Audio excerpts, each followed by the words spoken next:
Hey guys, tonight we're slipping back into the medieval world where survival wasn't just a game, it was a daily grind.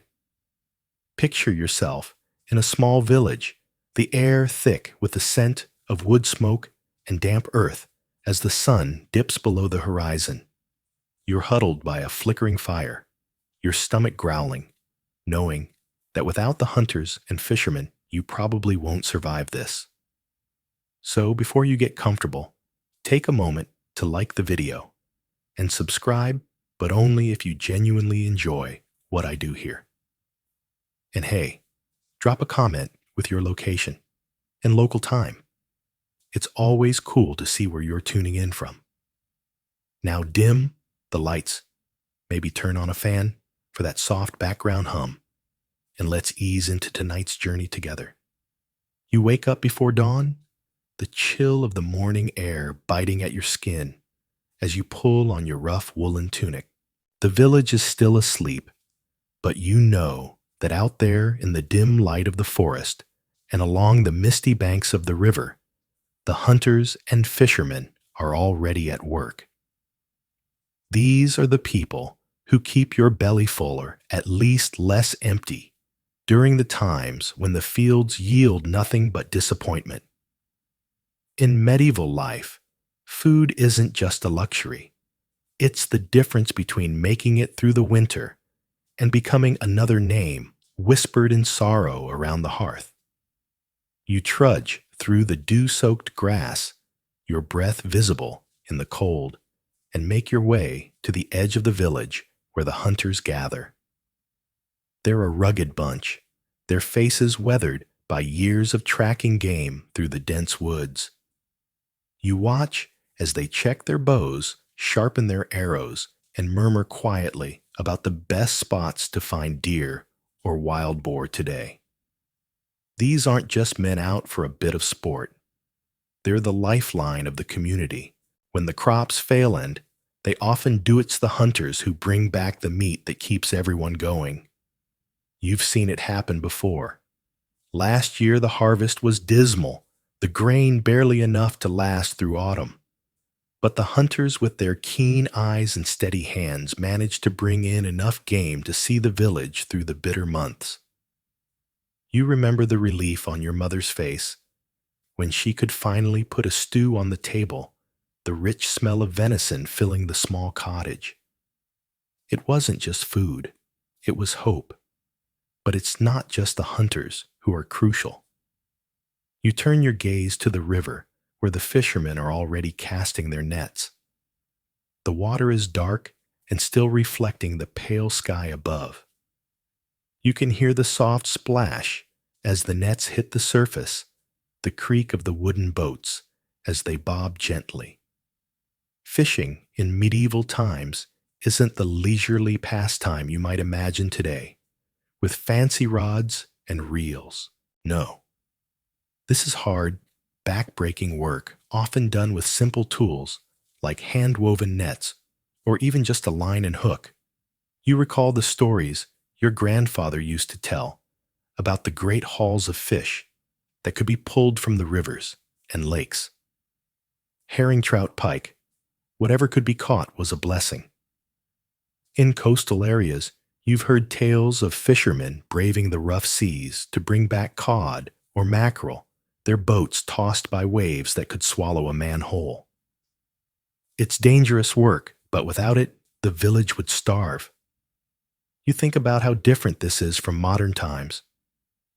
Today, you can stroll into a supermarket and pick up a neatly packaged fillet of fish, no questions asked. But back then, every meal was a gamble. Would the hunters find game? Would the fishermen's nets come up full or empty? You can almost feel the anxiety that must have gripped the village as they waited for the day's catch to be brought in. And it's not just about survival during the lean times. Even in good years, hunting and fishing provide variety to the diet, a break from the endless monotony of bread and pottage. You've tasted the difference yourself. A roasted hare, its meat tender and flavorful, or a freshly caught trout grilled over an open fire. It's a reminder that life, even in the harshest of times, can still offer moments of pleasure. Hey guys, let's keep this medieval vibe rolling. You're still here with me, right? Good, because we're not done exploring why hunters and fishermen were the real MVPs of medieval life. You've already pictured yourself trudging through the forest and casting nets into the river. So now let's dig a little deeper into how these folks kept the village alive, especially when the going got tough. Grab a blanket, settle in, and let's ease into the next part of this journey together. You're back at the edge of the village, the morning mist curling around your boots as you watch the hunters disappear into the trees.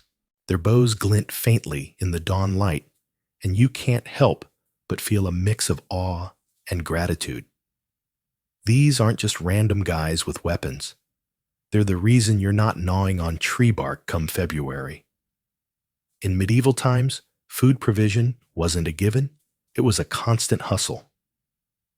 When the harvest tanked or the livestock dwindled, hunters stepped up, bringing in game that turned desperation into dinner. Imagine it's late autumn, the fields stripped bare after a lousy growing season. You're huddled in your cottage, the wind whistling through the cracks, and your pantry's looking sadder than a modern fridge after a power outage. Then you hear it, the soft thud of hooves being dragged through the mud. The hunters are back hauling a deer or maybe a brace of rabbits. That's not just meat, that's survival. A mainstream historical fact for you hunting was so vital that it accounted for a huge chunk of protein in medieval diets, especially for the lower classes who couldn't afford fancy imported spices or livestock losses. But it's not all deer and glory. You've heard the weirder tales too, haven't you? Here's a quirky tidbit to chew on. In some regions, hunters went after hedgehogs. Yeah, those spiky little guys. They'd roast them over a fire. Apparently the prickles burn off and call it a meal. You're probably wrinkling your nose right now, and honestly same. But when you're starving, you don't get picky.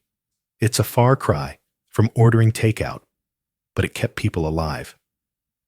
Now, let's drift over to the riverbank, where the fishermen are still at it. You can smell the damp moss and hear the gentle lapping of water against the boats. These guys aren't just tossing lines for fun, they're pulling in life itself. During lean times like those brutal winters, when the ground's frozen solid fish become the backup plan. You've seen them haul up perch or eels, their hands red and raw from the cold water. It's not glamorous, but it's a lifeline. The variety they bring in depends on where you are. Up north, you're dodging ice to snag salmon or trout. Down south, maybe it's carp or catfish from murky ponds. Coastal folks, they're wrestling with the sea for herring or even the occasional seal if things get dire. You can almost taste the salt on your lips just thinking about it. And here's a modern aside for you today. We fish for sport, bragging about the one that got away. Back then, if it got away, you might not eat. High stakes, no Instagram filters. But here's where it gets tricky. And maybe you've wondered this too. Did all this hunting and fishing take a toll? You're standing there watching the hunters notch another arrow. And you can't help but think what happens if they take too much. It's an open, scholarly debate. Even now, did medieval overhunting or overfishing push some species to the brink? Picture yourself in their boots. You're desperate, the village is hungry, and that extra deer looks tempting. But if everyone does it year after year, what's left? Some say the forests and rivers bounced back. Others reckon we lost more than we realize. What do you think? Were they careful or just lucky the world was big enough to handle it? Let's pull back from the big questions and zoom in on the moment.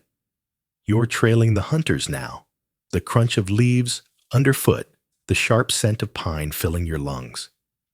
They move like they're part of the forest, silent and sure tracking signs you'd never spot.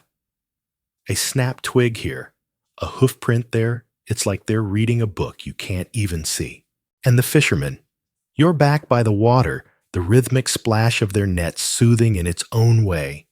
They're whispering about how the fish run thicker, when the moon's full superstition or science, who knows, either way it works. Here's a little connecting thread to keep you hooked. You've seen how these folks feed the village body and soul, but there's more to their story. What about the tools they use, the risks they take, the way they're woven into the rhythm of medieval life? Stick with me, because next we're diving into the nitty-gritty of their world, the snares, the boats, the close calls that make them legends in their own quiet way. You're still with me, right? The fire's crackling, the forest is alive with possibility, and the river's calling.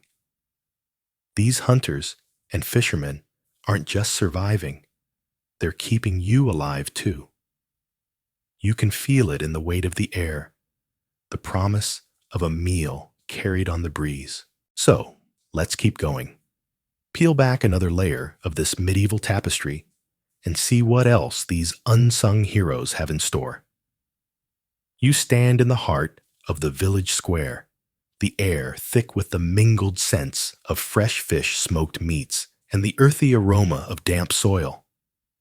It's market day, and the place is alive with activity.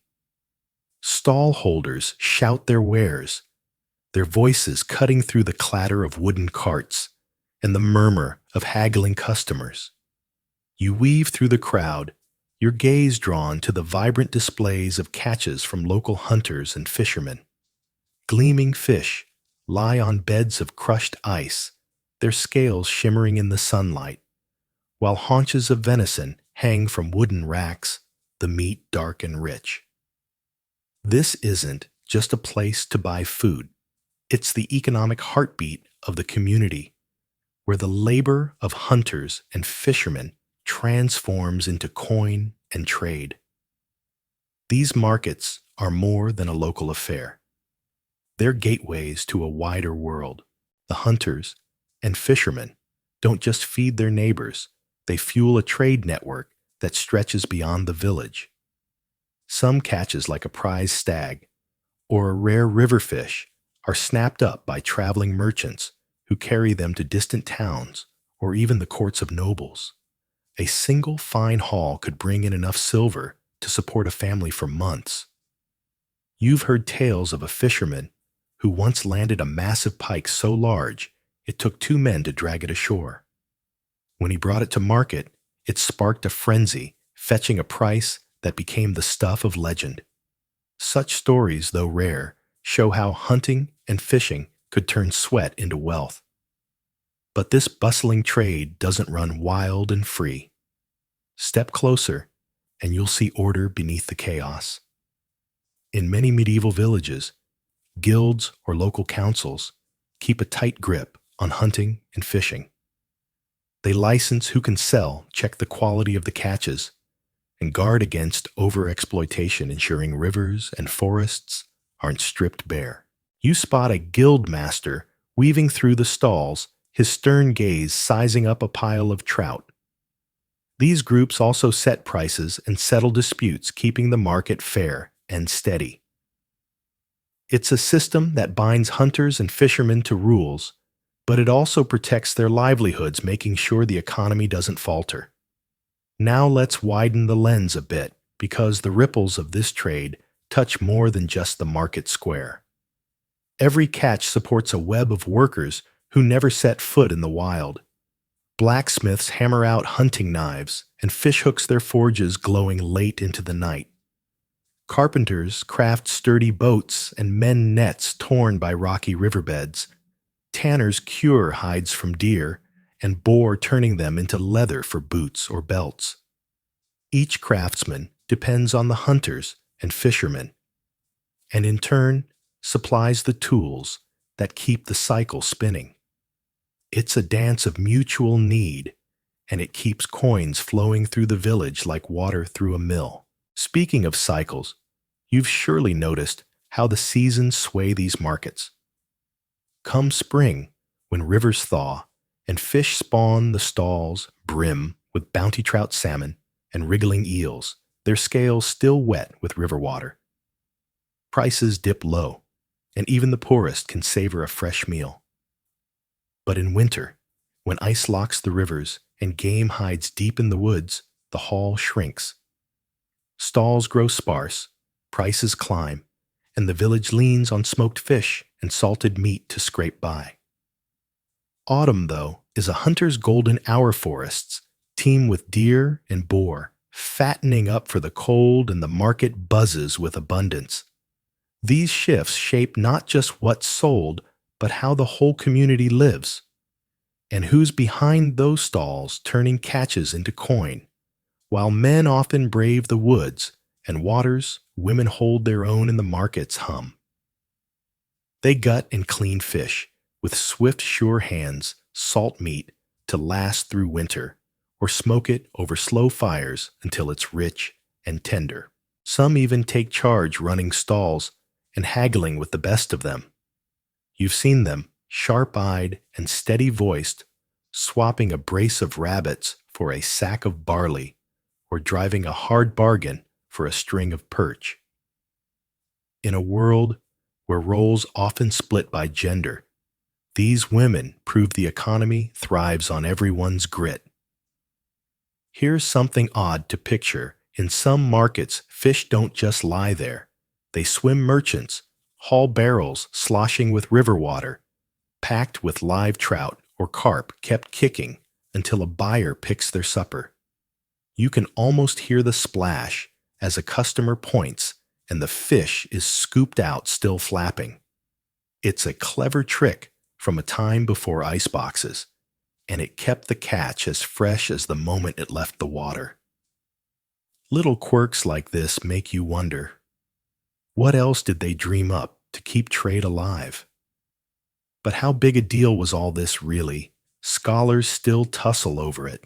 Some say hunting and fishing were mostly about filling bellies, with little left for trade, just enough to get by. Others insist they were economic powerhouses, especially where rivers ran thick with fish or forests burst with game. Were these folks mere providers or quiet kingpins of medieval commerce?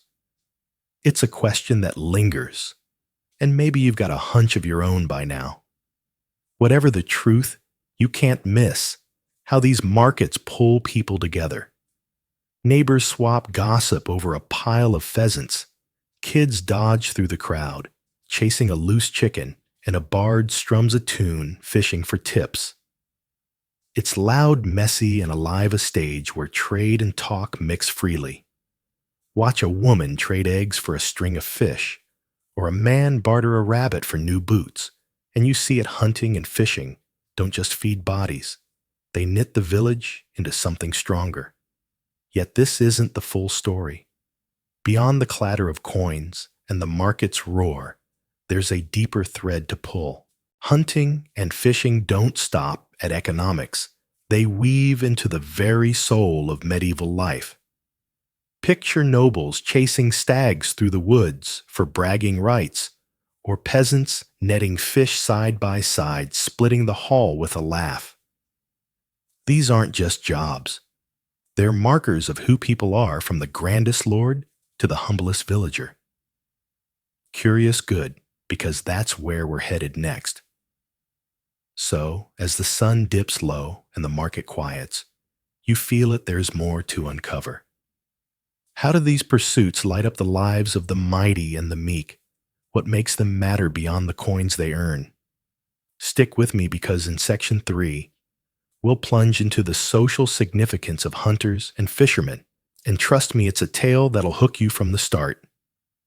Picture yourself standing at the edge of a vast medieval forest, the early morning mist swirling around your feet. The air hums with anticipation as a noble hunting party gathers. Horses stamp the ground, their breath puffing in the crisp dawn, while the lord of the manor clad, in a tunic stitched with golden threads, swings atop his steed. Around him, his retinue adjusts their bows, their hounds straining at their leashes. The horns blare sharp and commanding, and the hunt begins, not just a chase for game, but a dazzling display of power and prestige that ripples through the social tapestry of medieval life. For the nobility, hunting was far more than a means to fill the larder. It was a grand stage where status was performed.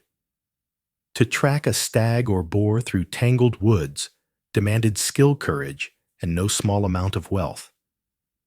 The tools of the trade told their own story, bows carved from the finest yew arrows tipped with iron and fletched with rare feathers, and hounds bred for their sharp noses and tireless legs. A successful hunt wasn't just about. The killet was a triumph to be celebrated at a lavish feast where the lord's table groaned under roasted venison and alliances were sealed over goblets of wine. Here, in the clatter of plates and the murmur of gossip, the social order was reinforced one boastful tale at a time. Now let's step away from the forest grandeur and wander down to the village where a river glints under the rising sun. The scene shifts, and so does the story. As the nobles ride off in pursuit of glory, the peasants gather along the waters, edge their hands busy with nets and lines. There's no fanfare here, no trumpets or prancing horses, just the quiet rhythm of work and the soft splash of water. Yet this, too, is a vital thread in the medieval social fabric, one woven with community and connection. Fishing was a pursuit for the many, not the few.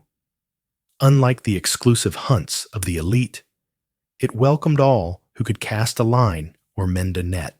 You can almost see it. An old fisherman, his hands rough as tree bark, guiding a child's fingers to bait a hook.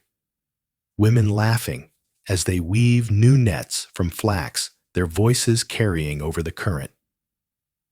The catch-trout perch, or a wriggling eel wasn't hoarded, but shared a lifeline that bound the village together.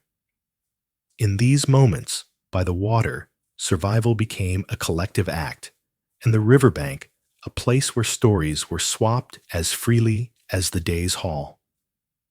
But even here, where the air feels freer, the tendrils of hierarchy reach. Some waters were prized, their bounty guarded by custom or law. And here's a quirky twist in medieval England. Certain fish, like the mighty sturgeon, were dubbed royal fish. Catch one and you'd have to offer it to the king or at least to his local representative. Imagine the Senia fisherman, soaked and grinning, hauling up a glistening giant, only to realize his prize comes with a royal catch. It's a small but vivid reminder that even the humblest tasks could brush against the edges of power.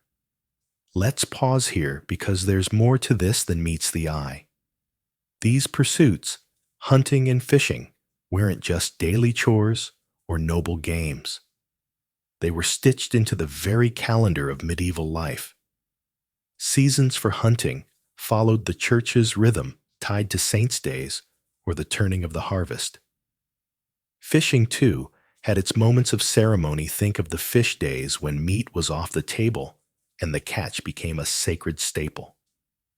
Festivals sprang up around these rhythms, celebrating the first salmon run or the bounty of a lord's hunt, drawing folk together in song, dance, and shared plenty.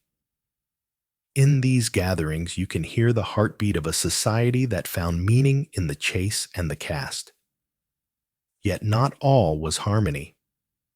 The social significance of these activities came with its share of tension, and historians still tussle over the details. Take the forest laws of England, for instance. Harsh rules that claimed game for the nobility and left poachers facing brutal penalties. Some scholars argue these laws locked commoners out of the hunt entirely, painting a picture of a divided world where deer were for lords and rabbits, a risky prize for peasants. Others counter that in many places, villagers held customary rights to fish or snare small game as long as they steered clear of the lord's private woods. It's a debate that reveals a medieval society in flux balancing strict codes with the stubborn push of tradition. So as the mist lifts and the day unfolds, you start to see these hunters and fishermen in a new light. They're not just figures in a tale of food or status, they're players in a grand social dance, each step shaped by their place in the world. But there's another layer waiting to be peeled back. Beyond the feasts and the shared nets lies a deeper truth. These men and women were masters of their craft, their hands guided by skills as old as the hills they roamed. How did they learn to read the wind or the water? What secrets did they whisper to their sons and daughters under the flicker of a hearthstick with me? Because in Section 4, we're diving into that mastery, the art and grit of medieval hunting and fishing. It's a story of patience, cunning, and hard-won wisdom. And trust me, it'll leave you marveling at the brilliance hidden in those calloused hands. The sun's climbing higher knolets, see what treasures the next chapter holds. Imagine yourself crouching low in the underbrush, the cool, damp earth pressing against your knees. The air carries the sharp scent of pine and the distant musk of something wild. Ahead, a trail of bent grass and snapped twigs beckons you deeper into the forest. Your heart thumps in your chest, but you steady your breath, letting it sink with the faint rustle of leaves overhead. This is the medieval hunter's world, where tracking isn't just a task, it's an art, refined through years of quiet watching and lessons murmured by firelight. As a hunter, you don't simply pursue game. You meld into the landscape itself. You learn to read its secrets, the scuff of a deer's hoof in the mud, the telltale nibble on a low branch, the soft imprint of a paw, half hidden by moss. It's a language written in whispers and shadows, one that reveals the unseen lives of the forest. You tilt your head, catching the wind's direction, because a single misstep of breath carried the wrong way, and your quarry vanishes.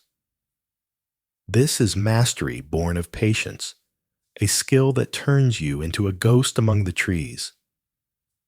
But tracking is just the start. When you've closed the distance, your bow becomes an extension of your will. You remember the endless hours spent drawing the string, your fingers chafed and red, your shoulders burning from the strain. It's not brute force that fells the deer, it's the delicate balance, the split-second release when your arrow sings through the air. And here's a quirky little secret some hunters swore by fermented fruit, leaving it out like a boozy bribe. The sweet, heady scent could lure a curious boar or deer right into range. Picture eat a medieval happy hour with the forest creatures as your tipsy guests. Now, let's drift from the woods to the water's edge, where the fishermen weave their own magic. You stand by the river, the current tugging at your feet, and watch as they cast their nets. The fibers fan out shimmering like a spider's web, kissed by dew before sinking to trap their silvery prize. It's a rhythm, a dance of timing too soon, and the net comes up empty. Too late, and the fish slip away. You can almost feel the damp hemp in your hands, the satisfying heft as you haul it back alive with the day's catch. Fishing, though, is more than nets and muscle. It's about knowing the river's moods, the way it curls around a sunken log, the dark pools where trout linger. You squint at the water, reading its ripples like a book. And then there's the lore fisherman, who'd swear the full moon stirred the fish into a frenzy. Was it the light that tides, or just a story to pass the time? Even now, folks argue over its science versus superstition. But in those days, it was gospel, a fisherman's edge against the deep. These aren't skills you pick up in a season. They're treasures handed down generation to generation, often cradled within families. Picture a boy at his father's side, wide-eyed as he's shown how to spot a buck's trail or mend a torn net. "Look here," his father might say, pointing to a broken twig. "This is where he rested," or by the river. "Feel the wind cast against it, not with it." It's a slow apprenticeship built on trust and repetition until the lessons settle into your bones. These moments, quiet and unhurried, tie the past to the present, a thread of knowledge stretching back through time. But who held this knowledge? That's where the scholars start to bicker. We're hunting and fishing the sole domain of men, as the old tales often claim. Or did women share the load, especially by the water, where whole families might toil? Imagine a woman deftly knotting a net, her fingers flying, or a girl learning the rivers, ways beside her brother. Some say the evidence buried in faded records, or the bones of ancient campships at a broader story, one where women weren't just bystanders. It's a debate that hums beneath the surface, nudging us to rethink the faces behind these crafts. As you linger, their bowstring, taut or net, dripping in your grip, you feel the weight of what these skills mean. They're not just about filling bellies, they're a badge of honor, a quiet power. A master hunter or fisherman isn't merely useful.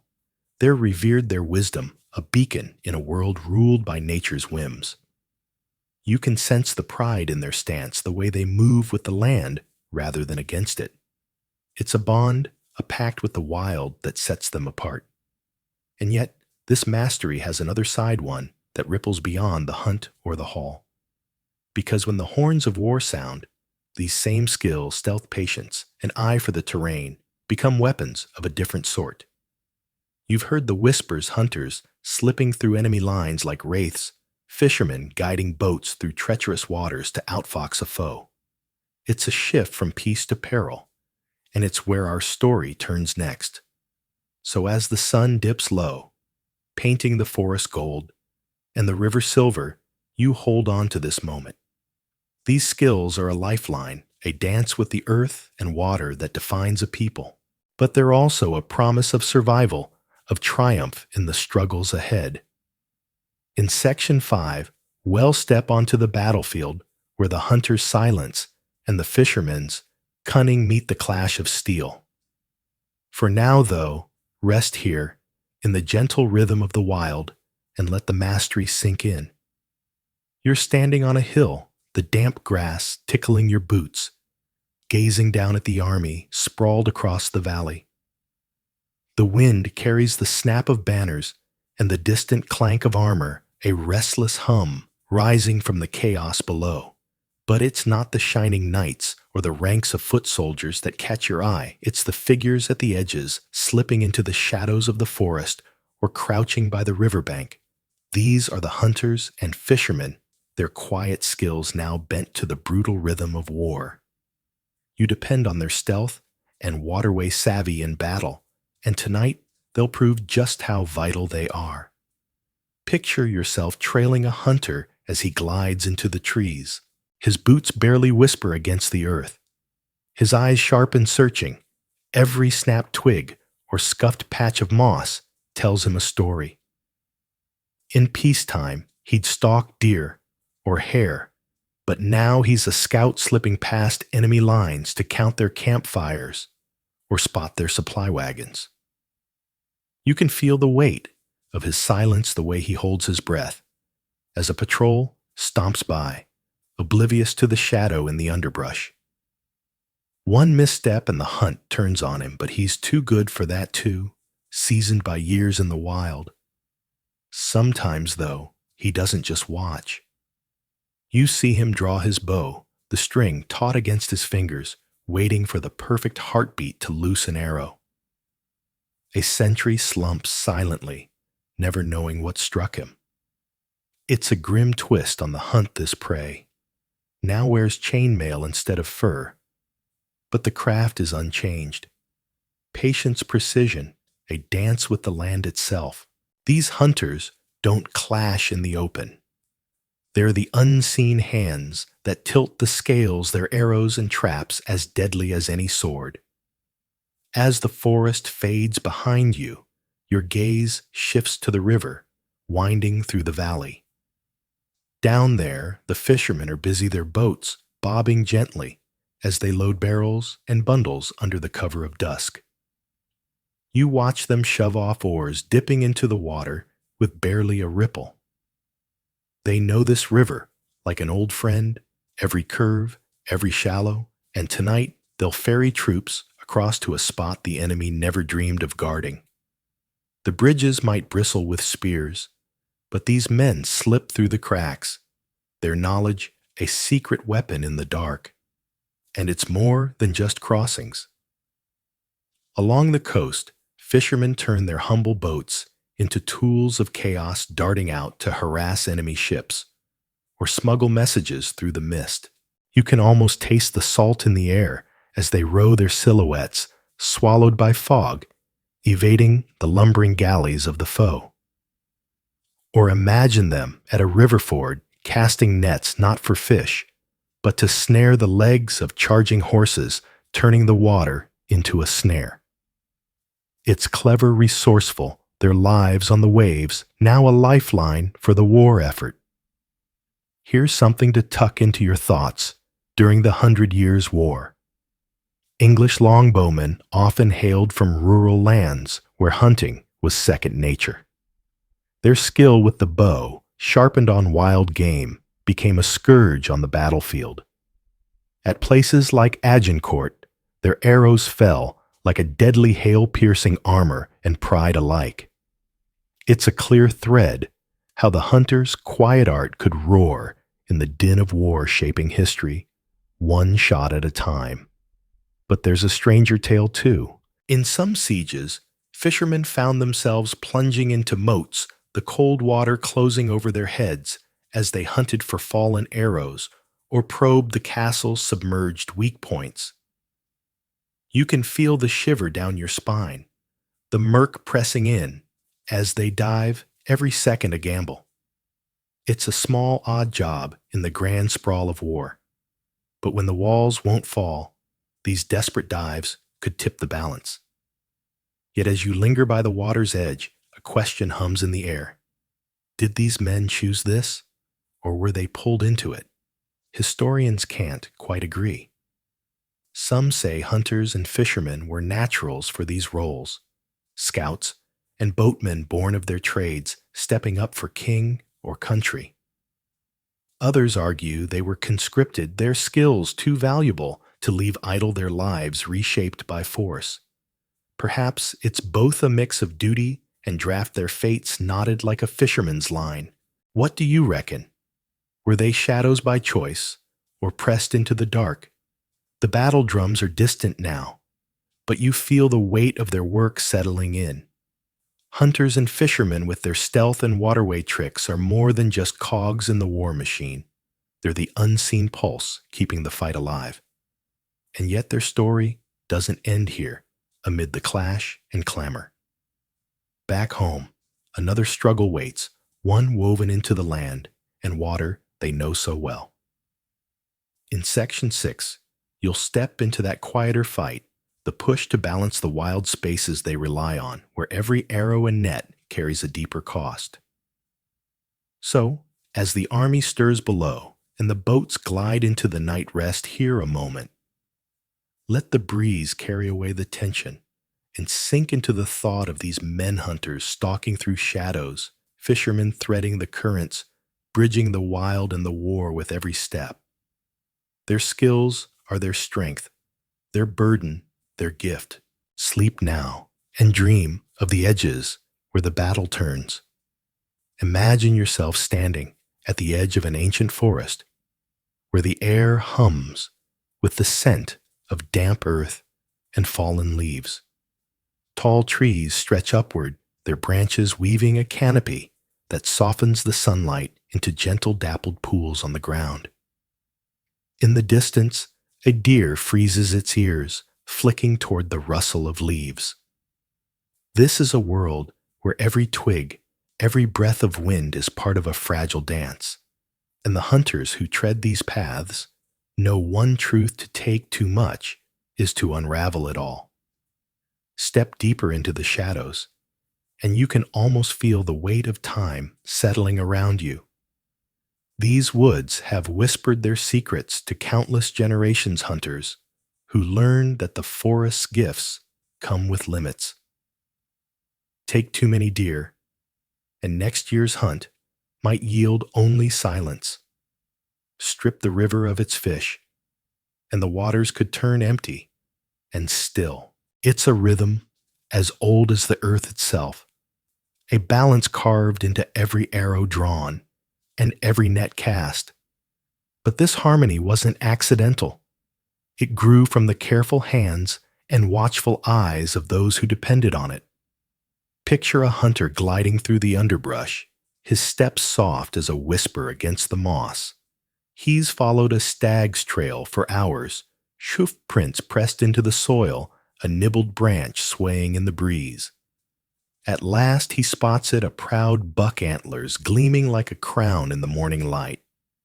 His fingers tighten on his bow, the wood smooth and cool in his grip. But then he pauses. It's breeding season, and a doe lingers nearby her fawn at her flank. With a slow breath, he lowers his weapon, letting the deer vanish into the trees. His family hungers, but he knows a single kill now could cost the forest far more tomorrow. Some hunters turn to falconry, especially the nobles who prized its elegance. They trained sharp-eyed hawks to swoop down on rabbits, or quail plucking only what was needed from the wild. It was a dance of precision, leaving the larger herds untouched. Quiet pact with the land to take little and leave much. Whether with bow or bird, these choices wove a thread of care through their craft, a thread that stretched from the forest to the rivers nearby. Now drift to the riverbank, where the water glints like scattered coins under the sun. Fishermen stand knee-deep, their nets glistening as they pull them from the current. The haul writhes with life trout, flashing silver perch darting in vain. But among them are tiny fry, too small to fill a plate. With a gentle flick, the fishermen toss them back, watching them vanish into the depths. Let them grow, one murmurs, his voice low and steady. They'll fatten for next season. It's a small act, but it echoes a deeper truth the river's bounty must endure beyond today. In some places, they built Weir's wooden fences, stretching across the flow, guiding fish into traps. Yet these were crafted with gaps, letting the young slip through to spawn another year. The cold bites at their hands, the river's scent sharp in their noses, but the fishermen smile as they work. Each catch is a gift, and each release a promise. These ways, born of necessity and honed by time, kept the waters alive, a legacy flowing from one generation to the next. Beyond the trees and currents, the village itself guarded this balance. The Lord atop his hill decreed rules etched in both law and custom. No hunting does or fawns in spring when new life swelled in the woods. Certain river bends belonged to specific families, their fishing days marked on a weathered board in the square. Wardens roamed the wilds, their boots crunching on twigs, their eyes keen for poachers, but the villagers rarely needed threats. They knew the forest and river were shared treasures, fragile as a spider's web.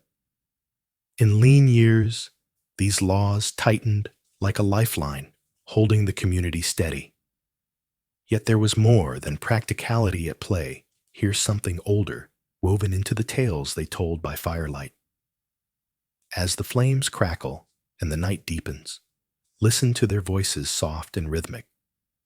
They speak of the green man, a forest spirit with eyes of moss, who guards the deer and punishes greed.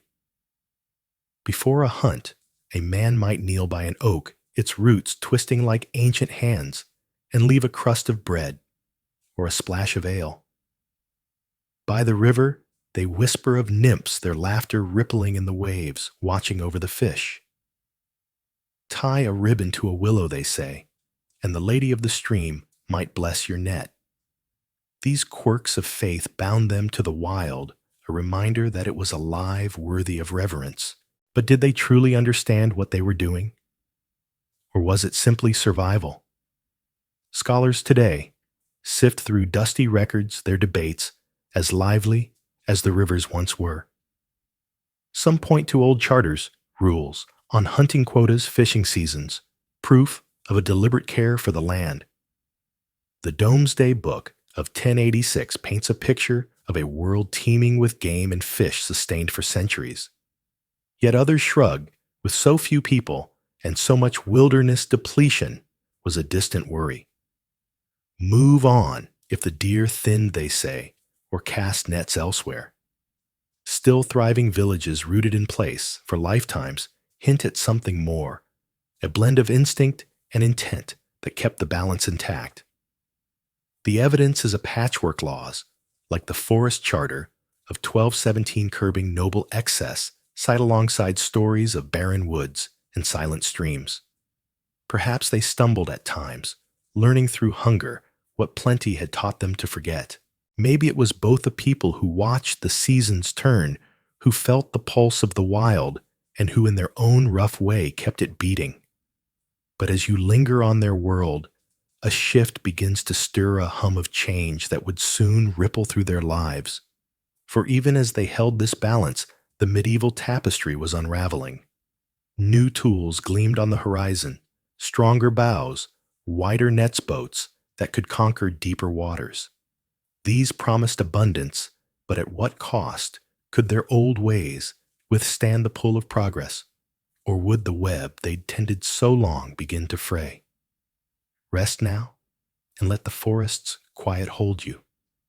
In the next section, we'll drift into a world where technology reshapes their ancient crafts, for better or for worse. You stand by the river, the cool water lapping gently at your feet, its surface catching the last rays of the setting sun like a scattering of golden coins. The air hums with the faint rustle of reeds and the earthy scent of wet soil mingling with a distant whiff of wood smoke. Across the water, a fisherman steps into the shallows, his silhouette sharp against the amber sky. He unfurls a net larger, finer, more intricate than the simple weaves of old, and casts it with a practiced flick. It sails out, settling into the current like a sigh, and as he draws it back, the silver shimmer of fish trapped within glints like a secret revealed. It's a quiet marvel, this tool of hemp and flax, a testament to how ingenuity reshaped the medieval world. In those times, fishing wasn't just a task, it was survival, a thread woven into the fabric of life. And as the centuries turned, so did the tools. Nets evolved beyond crude tangles of rope into drift nets floating free with the river's flow snaring fish as they swam, or seine nets stretched between two hands and dragged through the depths to gather entire schools. These weren't just bigger nets.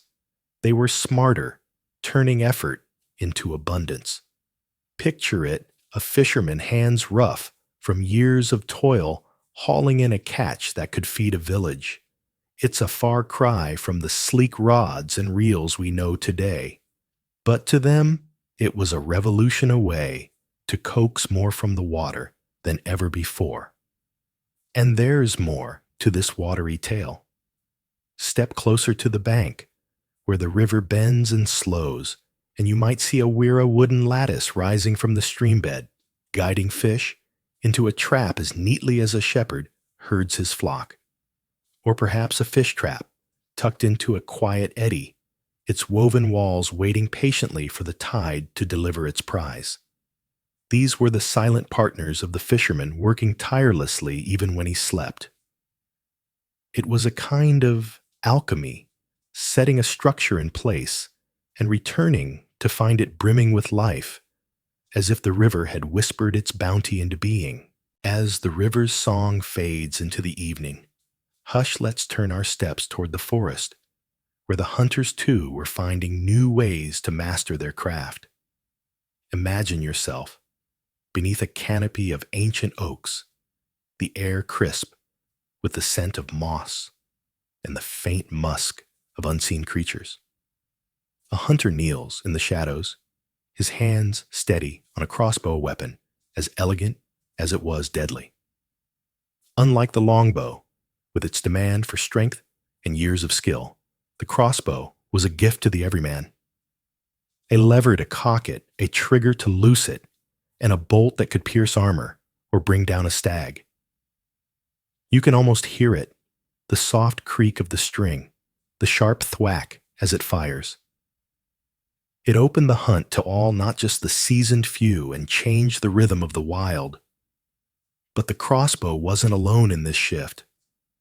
Hunters also turned to traps and snares, refined over generations into tools of quiet precision. A snare set along a deer trail baited with a handful of berries, or a trap hidden beneath leaves, its jaws poised for a hare. These were patient hunters in their own right, lying in wait while the woods breathed around them. It was a slower dance than the chase, but no less effective, filling larders with game that once slipped through human grasp. Now, as the forest murmurs and the river glints in the distance, let's pause for a curious twist in our tale yarn that ties the water and the wild together in the strangest of ways. Some fishermen you see didn't rely on nets or weirs alone. They turned to birds. Cormorants, with their sleek feathers and piercing eyes, became unlikely allies. Picture a fisherman on his boat, a bird perched beside him, a collar snug around its neck to keep it from swallowing its catch. With a nod, the cormorant dives, slicing into the water like an arrow, only to surface with a fish clasped in its beak. Back, it comes obedient and proud, delivering its prize. It's a marvel of trust, a partnership born of necessity and wonder, and a reminder of how far these medieval folk stretched their wits to tame the world. Yet as the sun dips lower and shadows stretch across the land, a question drifts into the stillness, one that echoes through time. Did these tools, these brilliant leaps forward, come at a cost? Historians still ponder it, their voices a gentle debate in the tapestry of the past. Some say the crossbow's ease tipped the scales, thinning forests of deer and boar faster than they could replenish. Others point to the weirs and nets, wondering if they pulled too much from rivers and seas already teeming with life.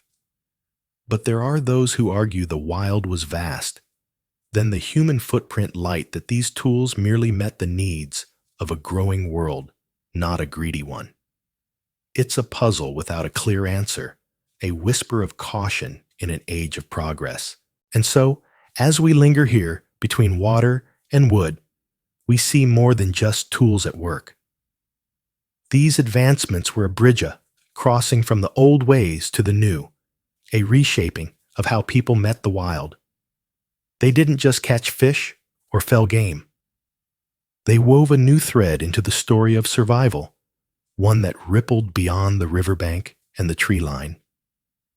It's a tale of balance teetering on the edge of change, and it pulls us gently forward into the deeper currents of their lives.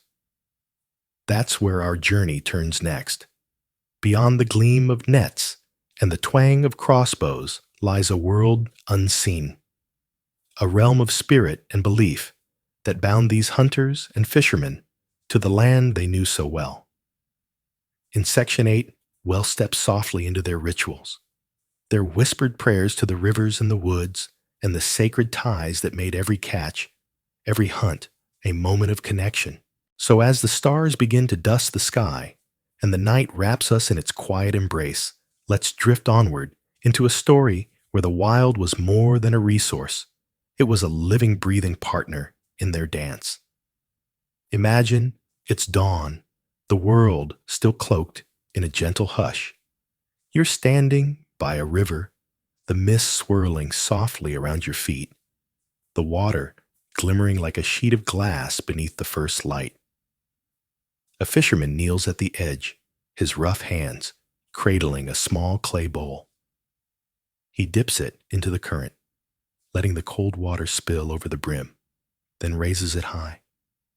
His lips move whispering words, too quiet to hear a prayer, carried on the breeze. Slowly, he tips the bowl, and the water flows back into the river. Gift returned a plea for the day's bounty. This is the medieval world where every hunt, every cast of the net begins not with haste, but with a tender nod to the wild. In those distant days, hunters and fishermen didn't see the land and water as mere tools for survival. No, they were sacred partners, alive with spirits and stories. Before stepping into the forest, a hunter might linger at its edge, pressing his palm against the gnarled bark of an old oak. "Lend me your strength," he'd murmur, his voice low and reverent. Sometimes he'd tuck a crust of bread into the tree's roots, a humble offering to the unseen guardians of the woods, the spirits who watched over the deer, the boar, the fleeting hare. By the water's edge, the fishermen wove their own quiet magic. They'd tie thin ribbons to the willows that leaned over the banks, their branches dipping into the stream like curious fingers. Each ribbon fluttered in the wind, a silent wish for the river's kindness. "Let the fish rise," they'd ask, "and the waters stay calm."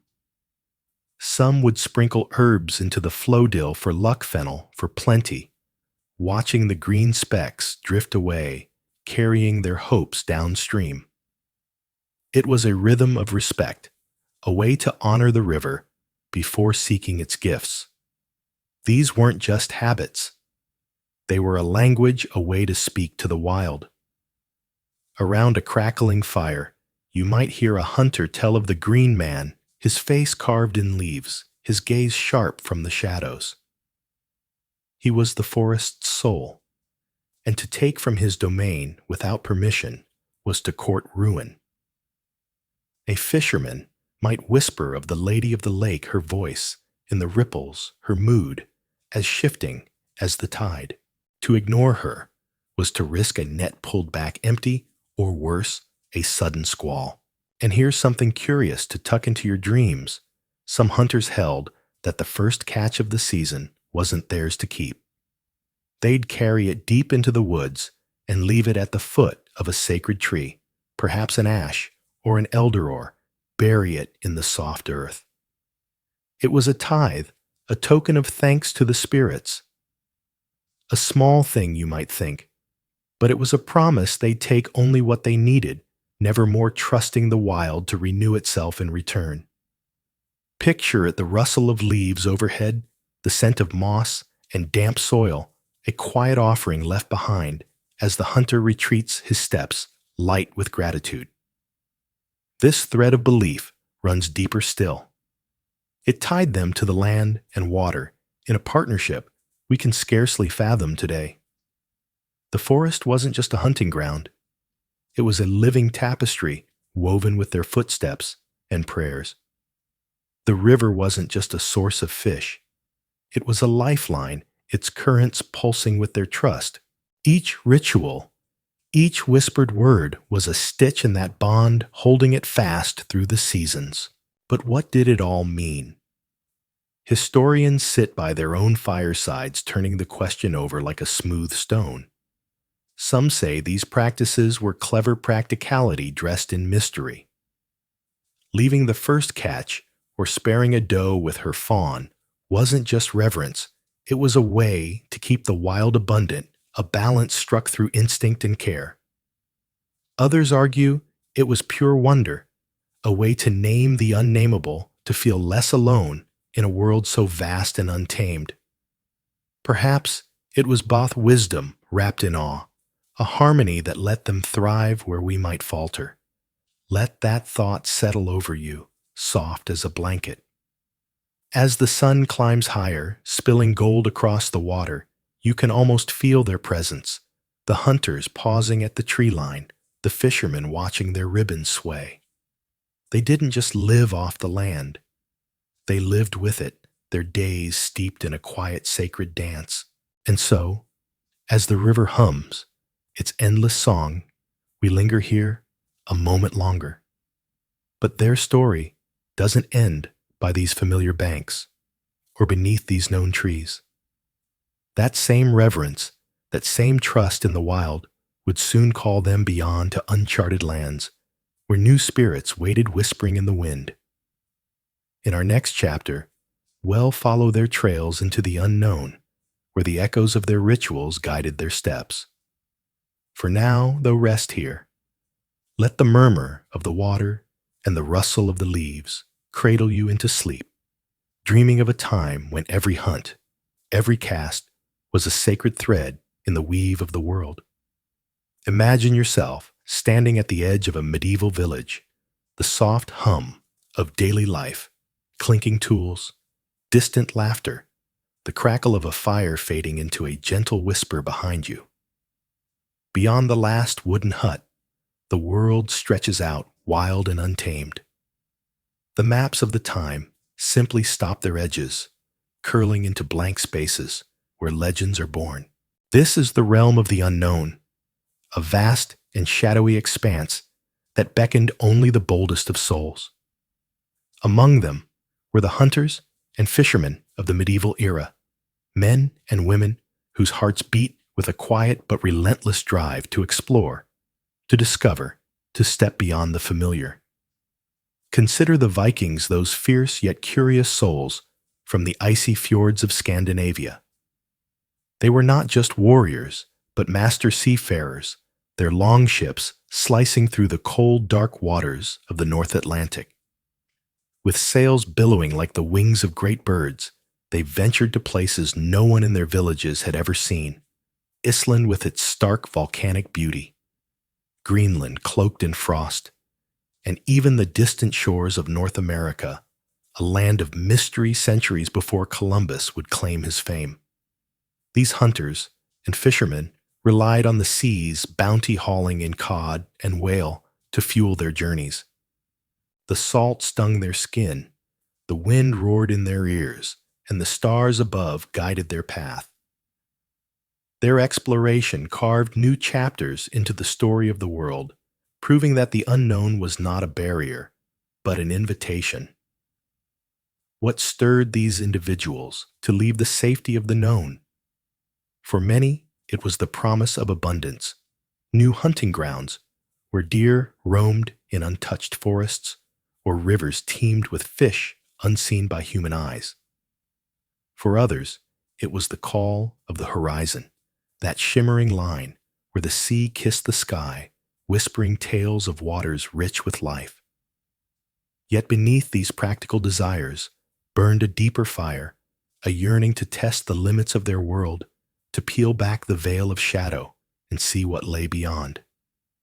It was a quiet courage, a steady pulse of wonder that drove them to pack their gear, kiss their loved ones goodbye, and step into the abyss. One such tale speaks of Alaric, a hunter from a small village nestled at the foot of a great mountain range. Whispers had reached him of a creature called an elephant, a beast of impossible size said to roam lands far to the south. With a quiver of arrows and a heart full of dreams, he set out crossing windswept plains and tangled jungles. The sun scorched his back, and strange cries echoed through the night, but at last he stood before the elephant's massive frame, a living mountain, its trunk swaying like a tree in the breeze. He returned with no hides, only sketches on bark, and stories that lit up the eyes of his kin. Alaric's journey was a spark igniting the imaginations of others to chase their own legends. Yet the path to such discoveries was never smooth or safe. The uncharted lands bristled with peril, each step a gamble against nature's unpredictability. Hunters faced forests so dense the sunlight barely touched the ground, their boots sinking into mossy earth as branches clawed at their cloaks. Fishermen battled towering waves that crashed against their boats, the wood groaning under the strain of storms that seemed to rise from nowhere. Rugged mountains loomed, rivers raged, and sometimes the people they met were not friends, but foes guarding their own secrets with spears and suspicion. Still, these explorers pressed forward their spirits unbowed by the dangers that lurked in the shadows. And here's a curious little tale to ponder as you drift toward sleep. Some fishermen, their eyes weary from staring at the endless sea, swore they'd glimpsed mermaids in the distance, half woman, half fish, with hair like seaweed and voices that wove songs of enchantment. Were these real beings of the deep or just dreams woven from the mist and too many nights adrift? The truth remains a mystery, a soft riddle to carry into your dreams. How did they endure such trials? The hunters and fishermen leaned on a wisdom born of necessity and honed by the wild. They learned to read the world around them, the shift of clouds foretelling rain, the ripple of water hinting at a hidden current, the rustle of leaves warning of unseen life. Alliances, too, became their strength. Meeting tribes in these far-off lands, they traded stories and skills, learning paths through the wilderness from those who called it home.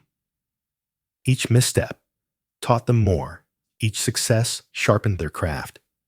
They were not just survivors, but students of the unknown, adapting with every sunrise. Scholars today still murmur over what truly fueled these quests.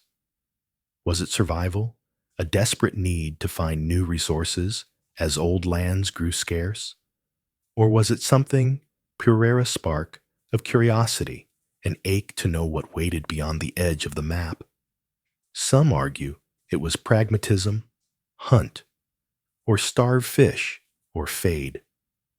Others see a timeless human trait, the same wonder that lifts our eyes to the stars. What do you think drove them, listener? Perhaps it was both a dance of need and dreams that carried them into the vast unknown. Their journeys reshaped the medieval world in ways they could scarcely imagine. Each venture into the uncharted brought back more than tales. It brought knowledge, a map of the possible that stretched further with every return. The Vikings charted seas, Alaric and others unveiled lands, and their courage lit a torch for generations to follow. Yet their explorations were not ends in themselves. They returned with hides tougher than any known fish that fed villages through harsh winters, and tools forged from necessity and discovery. These treasures would soon weave into the fabric of daily life, a bridge from the wild to the settled. As the hunters and fishermen pushed deeper into the unknown, they laid the groundwork for a world transformed, not just by where they went, but by what they brought back. Their legacy is one of daring and discovery, a quiet hum of adventure that still echoes today. And so, as you let your eyes grow heavy, imagine the creak of a boat, the rustle of leaves, the promise of the next horizon. In our next chapter, we'll explore how these materials, the hides, the tools, the gifts of the wild wove themselves into the heart of medieval life, shaping a new era from the edge of the unknown. Close your eyes and imagine stepping into a medieval village as the first light of dawn brushes the horizon. The air is cool, tinged with the faint aroma of wood smoke and damp earth. A golden hue spills over the thatched rooftops, and the soft sounds of life begin to stir, the distant clang of a hammer, the creak of a cartwheel, the murmur of early risers. This is a world where every resource matters, where the spoils of hunters and fishermen once carried back from the wilds in Section 9's tales of exploration now find new purpose in the hands of skilled villagers. Wander with me toward a small workshop near the village square. The door swings open, revealing a tanner hunched over a deer hide stretched tight across a frame. His knife scrapes rhythmically, peeling away the last traces of flesh, while the air hums with the rich, earthy scent of leather and the sharp bite of tanning brew oak bark steeped in water. This hide, once bounding through the forest, will soon become boots to tread muddy paths, belts to hold tunics snug, or a pouch for a fisherman's hooks. It's a quiet alchemy, a transformation that binds the wild to the hearth, and you can almost feel the leather's warmth beneath your fingers. As you step away from the tanners, craft a new sound beckons the steady clack-clack of a loom. Follow it to a weaver's cottage where a woman works in the soft glow of morning light. Her hands move with grace, threading wool from the village flock into sturdy cloth. But pause and look closer. Woven among the wool are fine strands of sinew, harvested from the tendons of deer or boar. This sinew lends the fabric a rugged strength, perfect for cloaks that shield against icy winds or thorny underbrush. It's a subtle blend, a whisper of the wild stitched into every fiber, wrapping the villagers in a legacy of resilience. These materials were more than mere tools. They were treasures, each carrying whispers of the hunt or the river's edge. Consider the fishermen's catch beyond the fish that graced the table. There were bones and scales, small wonders in the hands of a clever artisan. Fish bones, whittled and polished, became needles or combs, their surfaces smooth as river stones. And here's a quirky delight. Along some coast, villagers sewed fish scales onto garments, tiny shimmering discs that danced in the light like the sea itself. Picture a cloak glittering with these scales, worn proudly by a village elder, a humble catch turned into a badge of beauty. The journey through the village leads us next to the blacksmith's forge, where the air grows warm and heavy with the scent of molten iron. The smith stands before his anvil, hammer in hand, shaping a blade that gleams in the firelight, a hunter's knife, perhaps, or a fisherman's hook.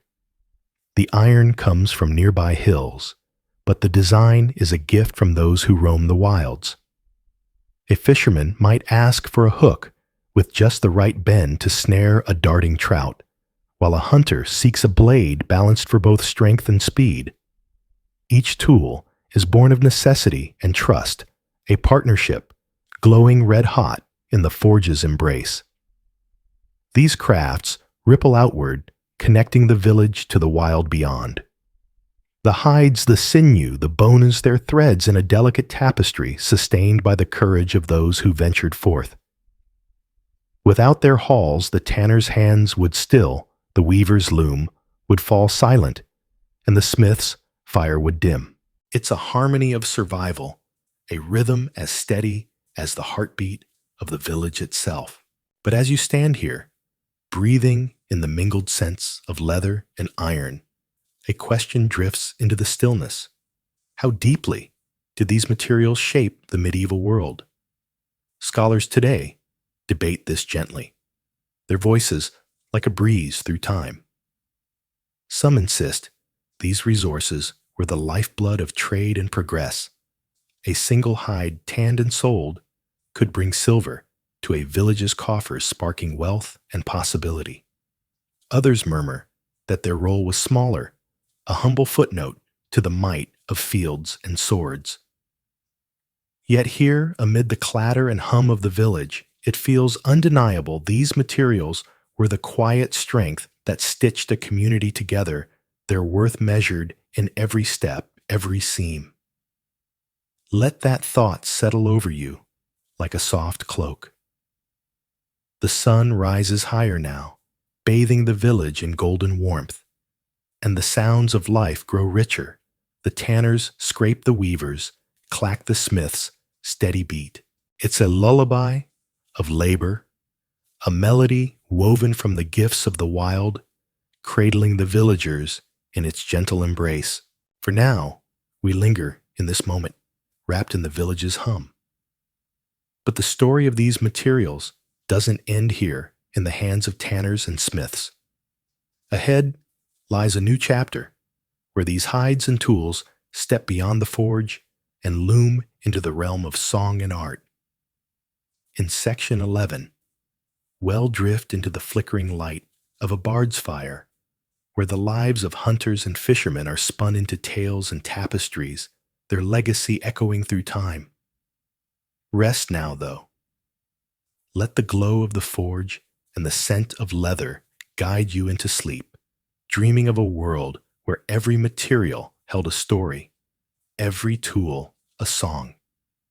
Imagine yourself seated by a flickering fire in a medieval village, the night wrapping around you like a soft blanket, the air alive with the scent of wood smoke and pine. A bard steps into the glow, his voice a low, comforting hum as he drapes a hunter's leather cloak over his shoulder, its edges weathered by countless treks through the wild. In his hands, he twirls a fisherman's net, its weave catching the firelight like a constellation brought to earth. Settle in, he murmurs his words, as gentle as a lullaby for tonight. He'll spin you a tale of the forest and the river, where the ordinary becomes extraordinary. This is where we begin, where the practical labors of hunters and fishermen, those who shape the tools and goods of Section 10, ripple outward into the realm of art, literature, and folklore, their lives immortalized in the medieval imagination. As the flames dance, the bard's tale carries you into a world where every arrow loosed and every net cast inspired more than survival. It kindled creativity, threading the wild into the heart of culture. Let's follow that thread step by step through the artistry it inspired. The canvas of the wild picture. A castle hall, its stone walls softened by the glow of torchlight, where tapestries stretch from floor to rafter. In one, a hunter stands poised, his bowstring taut, a stag leaping through a forest of emerald thread. The hounds at his heels seem to bark in silence, their forms alive with energy. These works, like the Bayeux tapestry, weren't just ornaments. They were windows into a world where hunting was both noble pursuit and primal dance. The colors russet gold and greensing of the seasons, each stitch a tribute to the skill that fed both body and soul. In monastic scriptoriums, another art flourished. Monks bent over parchment, their quills tracing scenes of fishermen at work nets spilling with silvery bounty rivers, curling like ribbons across the page. Illuminated in gold and crimson, these manuscripts turned daily toil into something sacred, a testament to patience and the quiet rhythm of the water. These images spoke to all peasant and lord alike, whispering tales of harmony with the wild in a language beyond words. As the bard pauses, the fire pops, sending sparks upward like tiny stars. These artworks, he hints, are just the beginning, a glimpse of how the medieval mind painted its heroes. Let's drift now, from the visual to the spoken, where stories took wing, tales of valor and virtue. Close your eyes and hear the echo of a minstrel's lute its notes, weaving through a crowded hall. In the tales of King Arthur, the hunt was more than a chase, it was a crucible. Knights like Sir Tristan pursued the white stag, its antlers, a crown of mystery, their quests a mirror for the soul's own searching. In the chansons de geste, those grand songs of deeds, hunters emerged as figures of cunning and strength, their triumphs over boar, and bear a chorus of human will against the wild. Fishing found its voice too softer, but no less profound. The Fisher King, wounded and waiting, cast his line into a river that held the fate of his realm. His story was one of stillness of wounds that healed only with time and grace, a fisherman's patience woven into legend. These narratives, whether roared or whispered, wrapped the lives of hunters and fishermen in a mantle of meaning, their deeds a song that lingered long after the telling. The bard's voice dips a smile in his tone as he promises more. From the courts, he says, "Well, wander into the woods and waters where the folk spun tales of their own. Whispers of the folk now, step into the shadows of a forest glade or the mist of a riverbank where folklore bubbled up like a spring. Villagers spoke of hunters who met the spectral St. Hubert patron of their craft, who turned from the kill when a crucifix gleamed between a stag's antlers. His tale was a quiet hymn to mercy, a reminder that the hunt was a pact with the divine." Fishermen, meanwhile, traded stories of mermaids elusive and shimmering, who might bless a catch or lure a soul beneath the waves. One legend tells of a fisherman who pulled a golden fish from the deep, its scales glinting like coins. It begged for freedom, promising 3 wishes. He released it, asking only for peace, and the river ran rich with fish ever after. These stories, born of earth and water, weren't just fanciful. They were the heartbeat of a people, a way to honor the wild's gifts and perils. The bard leans closer, his whisper conspiratorial. And here's a curious twist to tuck into your thoughts. Some hunters wore a wolf's tooth, believing it fended off dark spirits, while fishermen carried a fish's eye, swearing it revealed the unseen. These quirks, he muses, were threads of magic in a practical world, a scholarly murmur. As the fire settles into embers, a question drifts through the night. How real were these echoes? Scholars ponder this still, their debate a gentle hum across centuries. Some say these depictions gilded the truth, casting hunters and fishermen as larger than life, their struggles softened into romance. Others argue they're a treasure trove, clues to how medieval folk saw their world, their fears, and hopes stitched into every scene. Perhaps it's both a dream grounded in dirt and sweat, a truth dressed in wonder. The bard falls silent, the village hushed under a blanket of stars. These artistic echoes, he murmurs, didn't just reflect life, they shaped it, their beauty, a bridge to what came next. For in Section 12, we'll explore the legal limits that frame these pursuits, where tales of valor met the rule of law. But for now, rest. Let the embers glow, and the wild's whisper cradle you into sleep, where every tale holds a spark of the past. Imagine yourself standing at the edge of a dense medieval forest, the air thick with the scent of pine and damp earth. The sun filters through the canopy, casting dappled shadows on the forest floor. You're a hunter, your bow slung over your shoulder, your heart steady with the rhythm of the wild. But as you take a step forward, a figure emerges from the tree, a royal forester, his eyes sharp, his voice firm. Halt, he commands. This is the king's forest.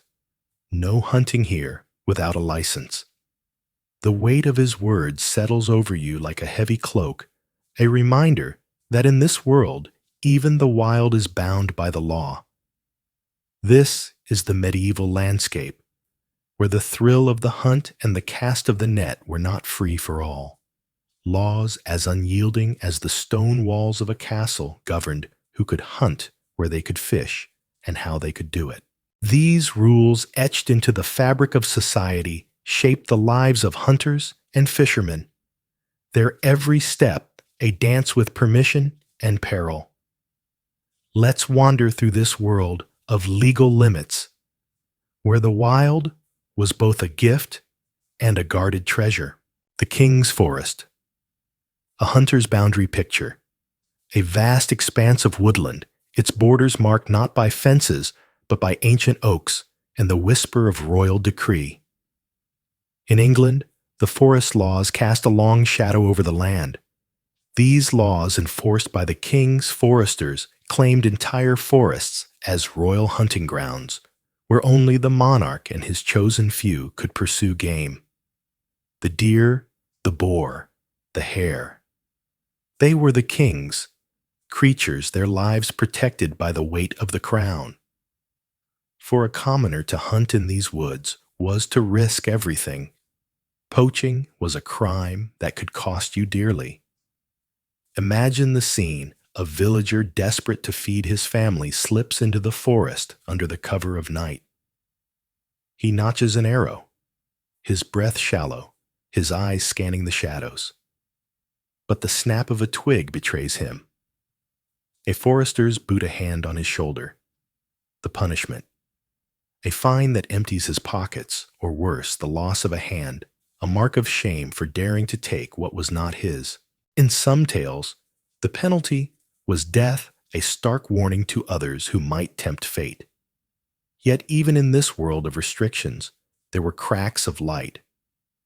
Some villagers held ancient rites passed down through generations to hunt small gamer rabbits, perhaps, or birdson, the edges of the forest. These were fragile freedoms clung to, like a lifeline, a whisper of the wild still within reach. The embers of the fire glow softly now, their warmth a gentle nudge toward the next tale. Beyond the forest's edge the rivers ran, with their own rules. Let's drift there, where the water tells its story. The river's rules: fishing by permission. Close your eyes and imagine a river winding through the countryside, its surface rippling like a silken ribbon under the midday sun. A fisherman stands knee-deep in the shallows, his net poised, his gaze fixed on the water's flow. But before he casts, he glances over his shoulder. A bailiff approaches, parchment in hand, a reminder that this river belongs to the lord of the manor. In medieval times, rivers, lakes, and even coastal waters were often owned by nobles or monasteries. Fishing rights were a privilege, not a given. To cast a net or drop a line, you might need a license, a fee paid in coin or in kind. Some waters were divided among families, each stretch marked by custom, each catch a careful tally. The laws were strict: use only certain nets, take only certain fish, and never on holy days when the water, like the land, was meant to rest. And here's a curious quirk to tuck into your thoughts. In some regions, the law forbade fishing with a night linear baited hook left unattended after dark. It was seen as unsporting, a cheat against the river's rhythm. Those caught faced not just fines, but the scorn of their peers, a stain on their honor as true fishermen. Picture the offender trudging home with his head bowed the village, whispering of his folly as the stars wink above. The night grows still, the rivers murmur, fading into a deeper question. Let's linger here a moment longer as the scholars' voices rise like a soft wind stirring the past, a scholarly murmur: conservation or control. As the fire settles into embers, a question drifts through the night. What was the true purpose of these laws? Scholars today debate this gently, their voices like a breeze through time. Some argue that the forest laws were a tool of conservation, a way to preserve game for future hunts, ensuring the wild remained bountiful. They point to the survival of deer and fish, their numbers steadied by the crown's iron grip. Others see them as a means of control, a way for the nobility to assert power over the land and its people, keeping the best for themselves while the common folk scraped by. Perhaps it was both, a delicate balance of preservation and privilege, a dance between the needs of the wild and the desires of the crown, The laws, for all their harshness, may have kept the forests and rivers alive, their bounty sustained for generations.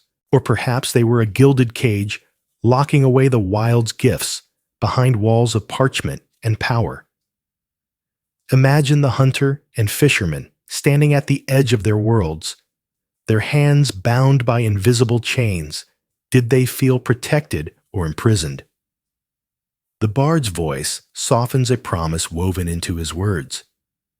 These legal limits were not just rules, they shaped the wild into something more, something that reached beyond the hunt and the catch.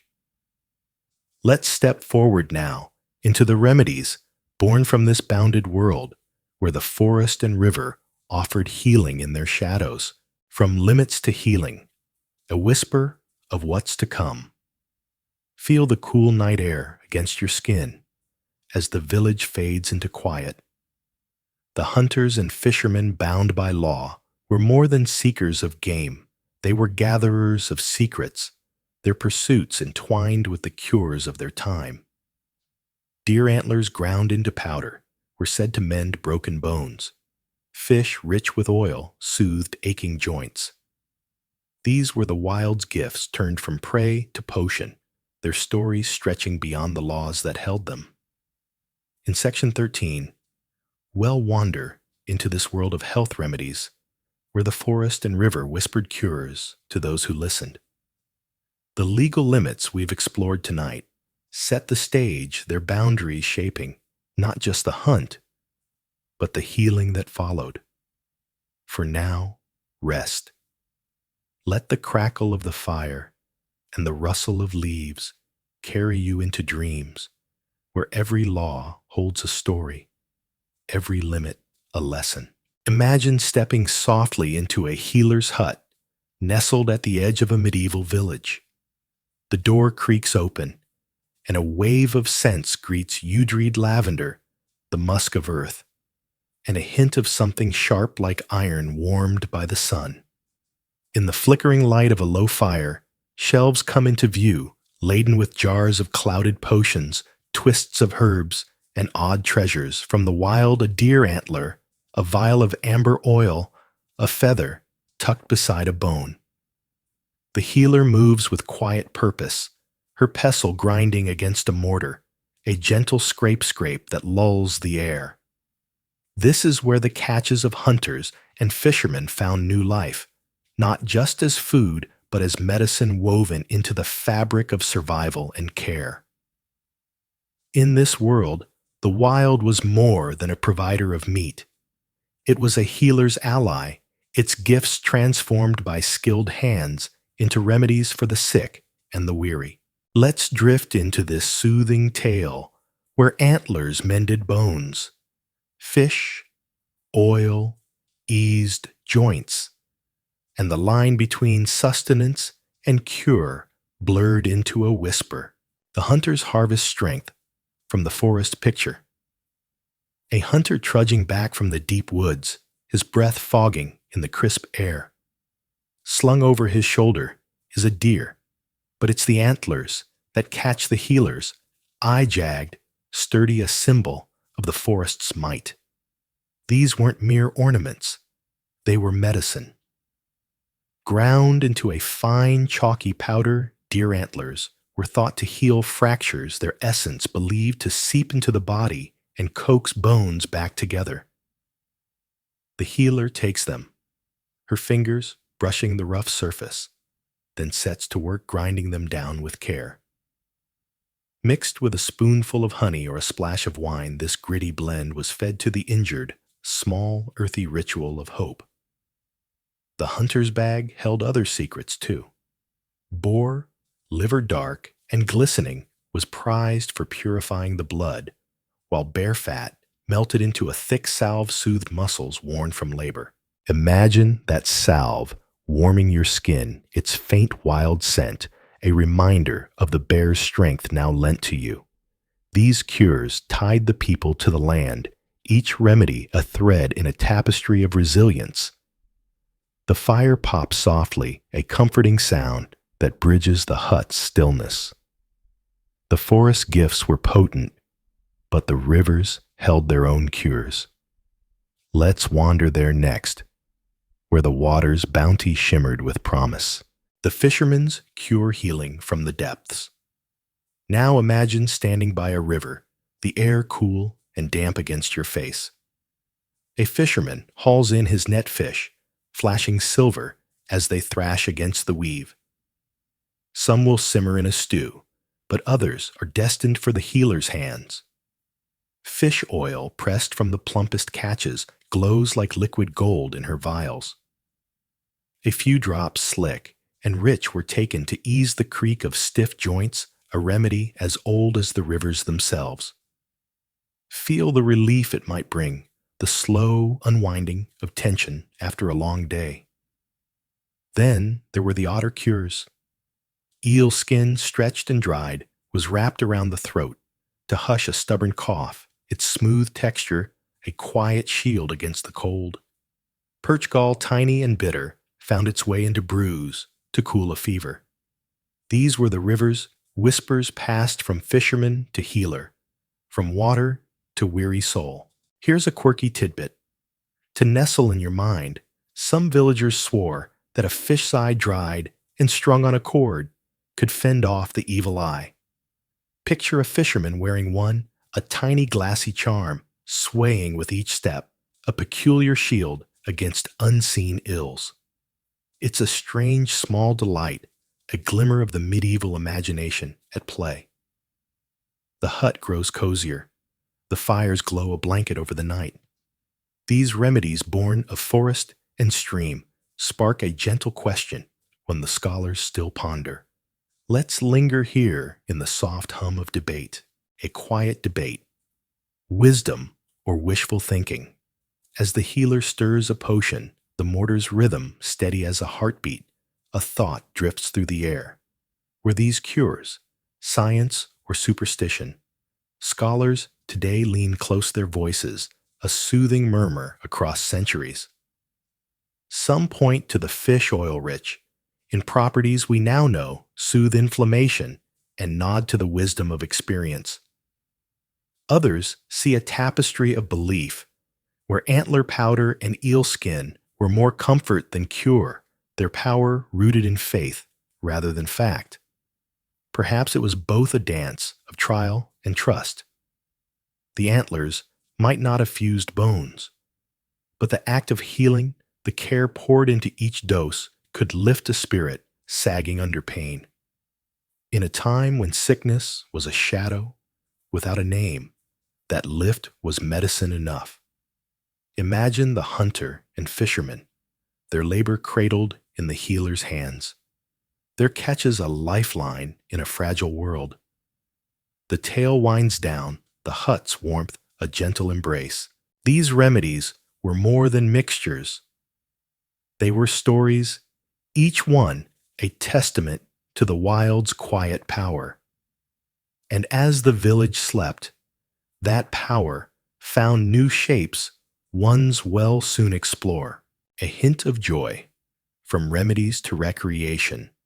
Feel the night settle the healer's fire dimming to embers. Beyond her hut, the village stirred with more than survival. Hunters took to the fields. With hawks, fishermen cast lines for pleasure, not just need. These remedies, easing bodies and minds, paved the way for leisure, a world where the wild became a source of delight.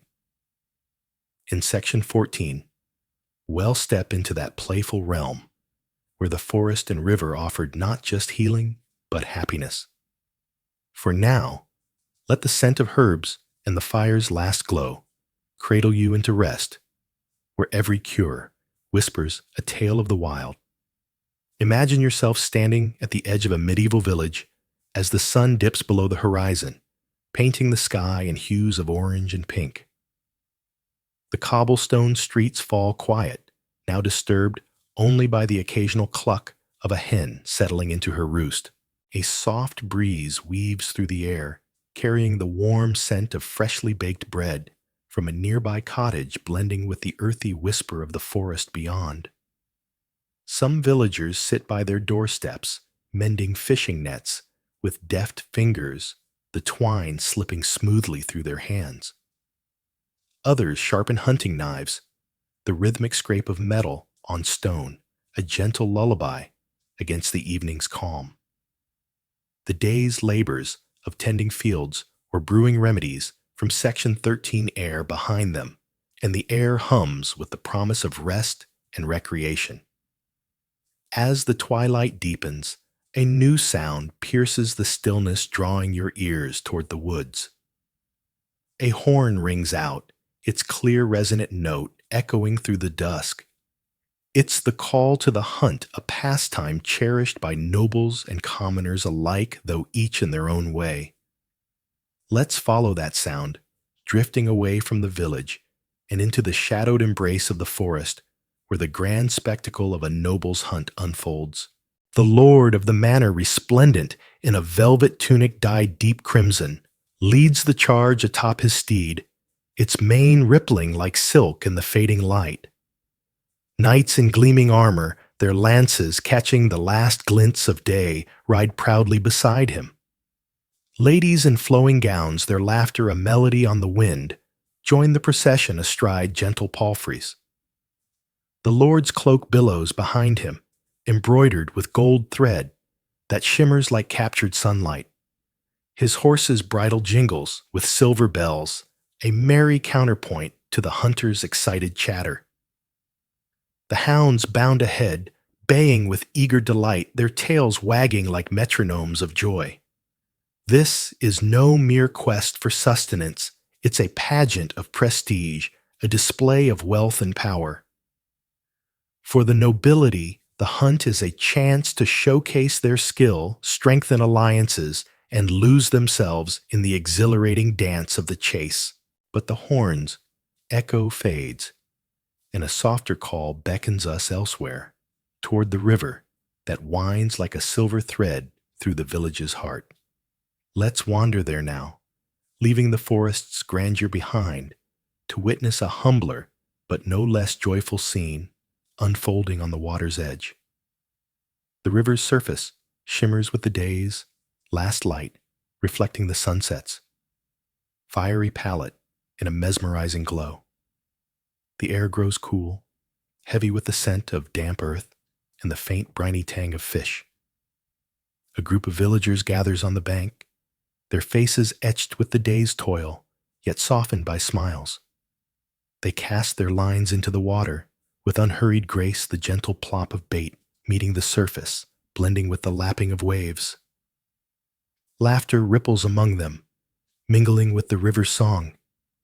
They share tales of the day's small triumphs. A stubborn ox finally yoked a remedy that eased a child's fever, their voices a soothing murmur against nature's chorus. A young boy, his eyes wide with wonder, perches on a mossy rock, listening as an elder spins a yarn of a legendary catch from decades pasta fish, so grand it fed the village for a week. Here, fishing transcends survival. It's a communal ritual, a moment to unwind, to weave bonds of friendship, and to find peace in the steady rhythm of the water. Among these fishermen, one stands out, his line always taut with promise. Let's linger here a moment, drawn by the whispers of his peculiar secret, a tale as intriguing as the river's depths.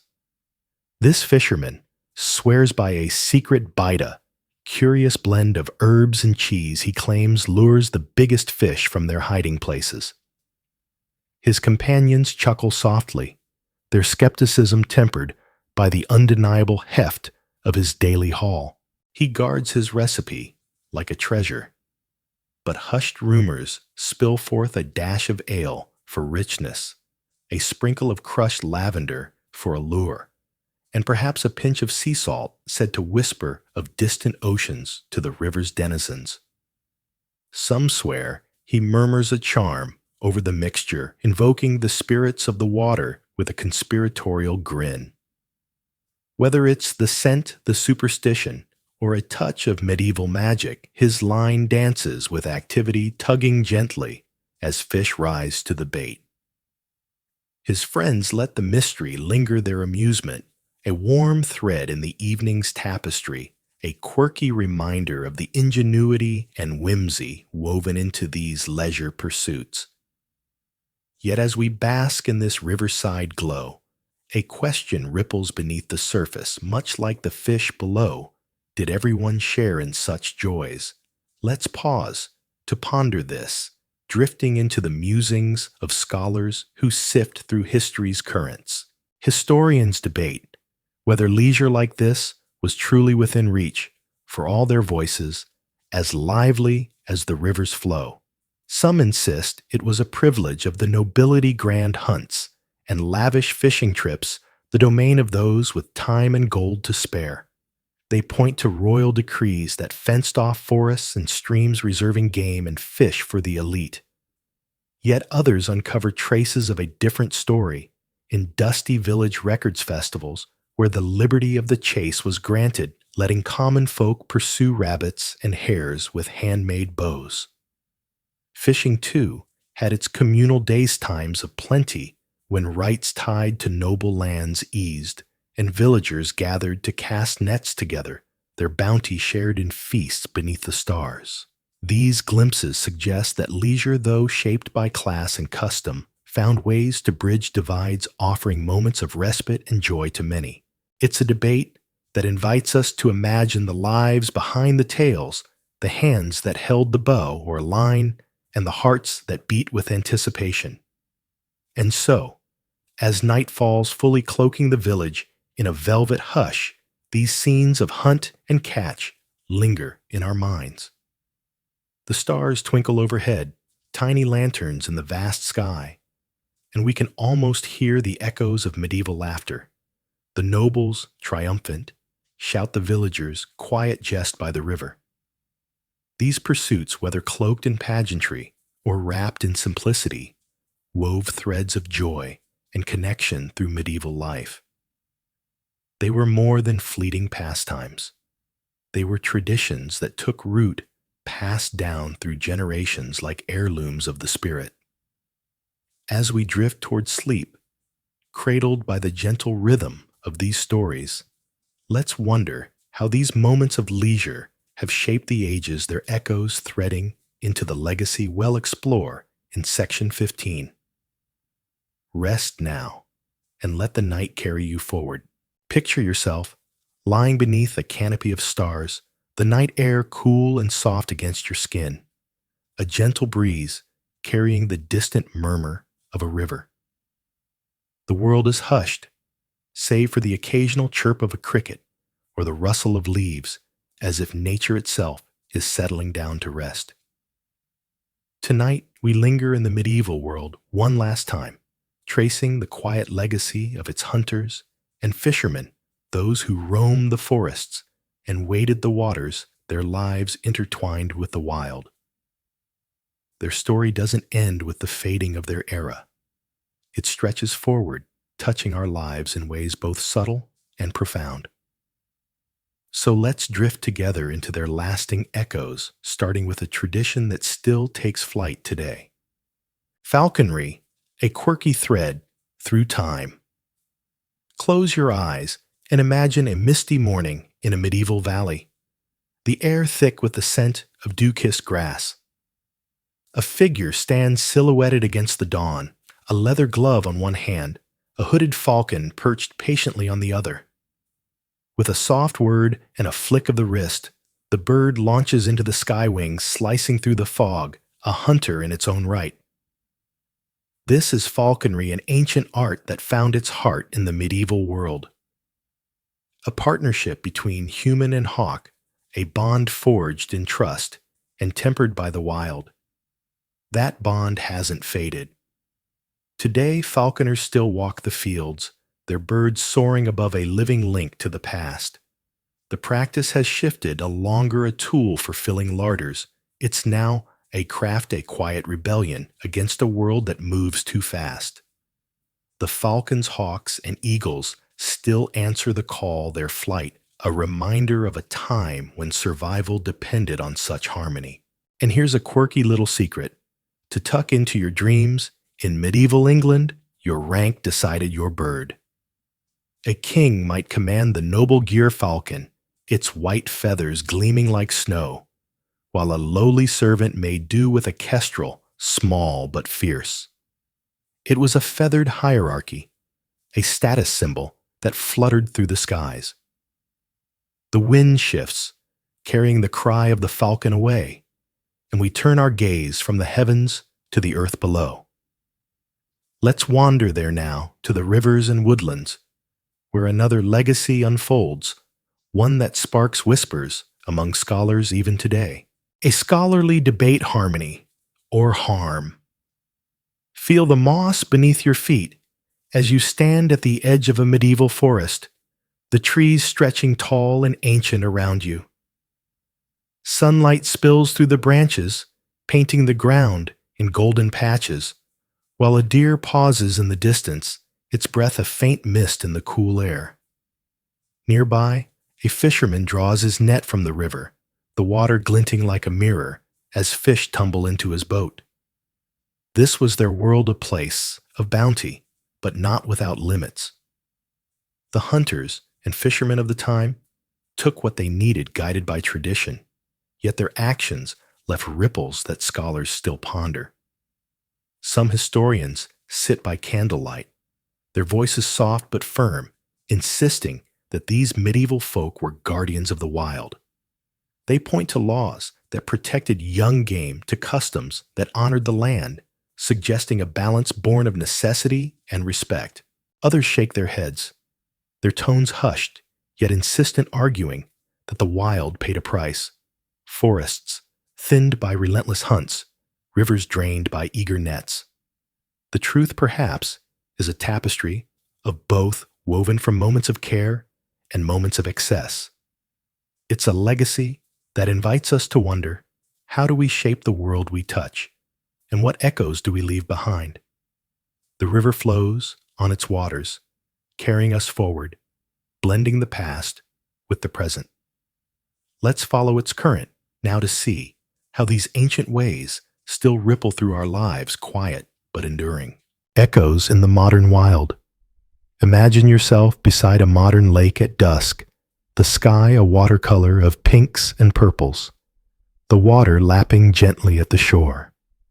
A fisherman stands there, rod in hand, waiting for the tug of a line, while in the distance a hunter moves silently through the trees, eyes sharp for signs of game.